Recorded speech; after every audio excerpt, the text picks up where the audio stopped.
ثم لآتينهم من بين أيديهم ومن خلفهم وعن أيمانهم وعن شمائلهم ولا تجد أكثرهم شاكرين।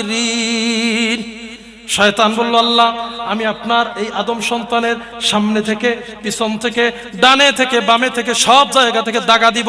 বেশিরভাগ বান্দাকে আপনি শুকরগারী হিসেবে পাবেন না, ইবাদতের ক্ষেত্রে পাবেন না, ভালো কাজে পাবেন না। আল্লাহ বলল, ঠিক আছে, তোর সব দোয়া মঞ্জুর। এবার খুশি শয়তান, তো খুশিতে লাফ আর কে দেখে। আল্লাহ পাক ডাক দিল, শয়তান সারা জীবন বান্দা গুনাহ করছে, সারা জীবন অন্যায় করছে, সারা জীবন অপরাধ করছে, নিজের ভুল বুঝতে পেরে একটাবার আমি আল্লাহকে আল্লাহ বলে ডাক দিলে আমি আল্লাহ আমার বান্দার জীবনের গুনাহ মাফ করে দিব। তোমার এই বান্দারে কোনোভাবে আমি ছাড়বো না। আল্লাহ বলল যে বেটা, এটা কি একটা কথা? বলে কেন? শয়তান বলল, قال فبما أغويتني لأقعدن لهم صراطك المستقيم। আল্লাহ, যে আদমের জন্য আমি আপনার দরবার থেকে বিতাড়িত হয়ে গেলাম, যে আদমের কারণে আপনি আমাকে তাড়ায়া দিলেন, আমি ছিলাম মুআল্লিমুল মালাইকা, ফেরেশতাদের সর্দার, এই সর্দার থেকে আপনি আমাকে শয়তান বানায়া দিলেন। আমি এই আদমকে ছাড়বো না, আদম সন্তানের সঠিক পথে চলার বাধা হয়ে দাঁড়াবো। বলে, আপনি আমাকে তো বিতাড়িত করে দিলেন, এই বিতাড়ের মুহূর্তে আমাকে আপনি তিনটা জিনিস দেন। কয়টা জিনিস? একটু কথা বলেন, কয়টা জিনিস? তিনটা।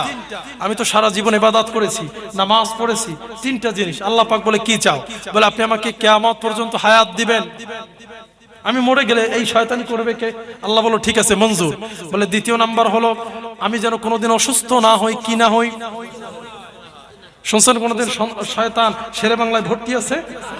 মারাত্মক অসুস্থতার কারণে শয়তানকে ঢাকা রেফার করা হবে, কোনোদিন শুনছেন? বলছে, আল্লাহ আমি যেন অসুস্থ না হই। ডাক্তাররাই মেরে ফেলতো, বলে এত শয়তানি করো, তোরে আবার কোনো চিকিৎসা, ঠিক কিনা? আল্লাহ আমার যেন কেউ না দেখে, কারণ দেখলে আমি বাবার মধ্যে ছেলের মধ্যে ঝগড়া লাগাই, আমি হলো মাহফিলে গিয়ে অস্বস্ব দেই, নামাজের মধ্যে গিয়ে অস্বস্ব দেই। তো আমাকে যদি দেখে তাইলে তো আমার রাস্তা রাখবে না, ঠিক কিনা? বলে, বেটা সব আকাম তুই কর, তোরে আজকে পাইছি, কোনোভাবে ছাড়া যাবে না। আল্লাহ আমার জন্য না দেখে। আল্লাহ কয়, ঠিক আছে, তোরে দেখবে না। আল্লাহ আমার জন্য রিজিকের কষ্ট না হয়, কয় ঠিক আছে, সেটাও হবে না। আর আল্লাহ একটা ক্ষমতা দিয়ে দেন, আমি যেন আপনার বান্দার এই রগে রগে শিরায় শিরায় ঢুকে ওয়াসওয়াসা দিতে পারি। বলেন নাউযুবিল্লাহ। আল্লাহ পাক বলল, ঠিক আছে, তোমার সমস্ত কথাগুলো মঞ্জুর হয়ে গেল। কয় শুধু আল্লাহ তাই না, সুম্মা লাআতিয়ান্নাহুম মিন বাইনি আইদিহিম ওয়া মিন খালফিহিম ওয়া আন আইমানিহিম ওয়া আন শামাইলিহিম ওয়া লা তাজিদু আকসারাহুম শাকিরিন। শয়তান বলল, আল্লাহ আমি আপনার এই আদম সন্তানের সামনে থেকে, পিছন থেকে, ডানে থেকে, বামে থেকে, সব জায়গা থেকে দাগা দিব। বেশিরভাগ বান্দাকে আপনি শুকরগারী হিসেবে পাবেন না, ইবাদতের ক্ষেত্রে পাবেন না, ভালো কাজে পাবেন না। আল্লাহ বলল, ঠিক আছে, তোর সব দোয়া মঞ্জুর। এবার খুশি শয়তান, তো খুশিতে লাফ আর কে দেখে।